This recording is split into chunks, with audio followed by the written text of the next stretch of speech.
আম খেতে কেই বা না পছন্দ করে।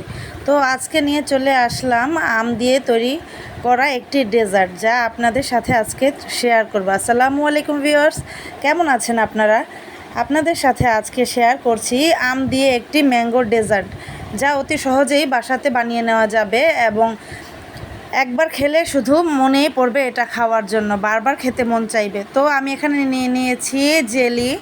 এটা আমি 5 টাকা দামের শেষেতে পাওয়া যায় এই জেলিগুলো, বাচ্চারা প্রায় কিনে খায়। নিয়ে নিয়েছি 1/3 কাপ সাবুদানা, নিয়ে নিয়েছি 1 লিটার দুধ জাল করে নেওয়া, 1/2 লিটার করে নিয়েছি, এবং এখানে আছে আমের পিউরি, কিউব করে কেটে নেওয়া আম এবং কনডেন্স মিল্ক। গার্নিশের জন্য নিয়ে নিয়েছি আমি বাদাম কুচি। এখন জেলির সাথে দিয়ে দিচ্ছি 1/3 কাপ সাবুদানা সিদ্ধ করে নেওয়া, এবং এটাকে আমি ধুয়ে নিয়েছি। দিয়ে দিচ্ছি কেটে নেওয়া আমের কিউব। এখন দিয়ে দিচ্ছি কনডেন্স মিল্ক। আপনারা এখানে চিনিও ব্যবহার করতে পারেন, এটা যার যার ইচ্ছা। এখানে কনডেন্স মিল্ক দিলে এই ডেজার্টের স্বাদটা আরও বেড়ে যাবে। তো এখন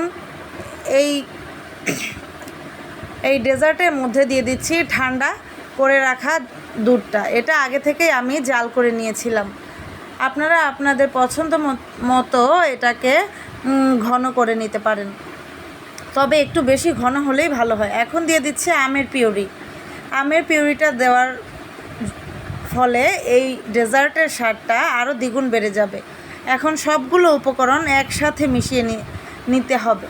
তো একটি স্প্যাচুলার সাহায্যে আমি এই ডেজার্টটা মিশিয়ে নিচ্ছি। দেখুন ভিউয়ার্স, কি সুন্দর একটা কালার এসেছে, দেখে মনে হচ্ছে যে কলিজাটা জুড়িয়ে যাচ্ছে।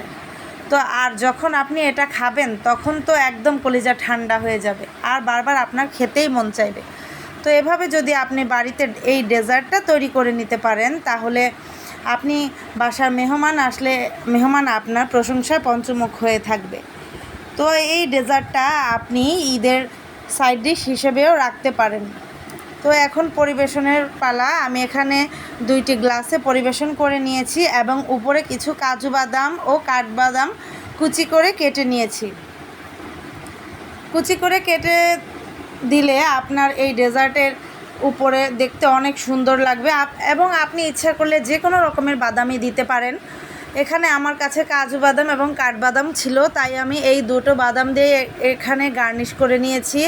আপনি চাইলে চেরি অথবা পেস্তা বাদাম এইগুলো দিয়েও সার্ভ করে নিতে পারেন। তো ভিউয়ার্স, আপনাদের যদি আমার ভিডিওটা পছন্দ হয়, তাহলে আমার ভিডিওতে লাইক, কমেন্ট এবং শেয়ার করে দিবেন, এবং আমার চ্যানেলটাকে সাবস্ক্রাইব করে দিবেন।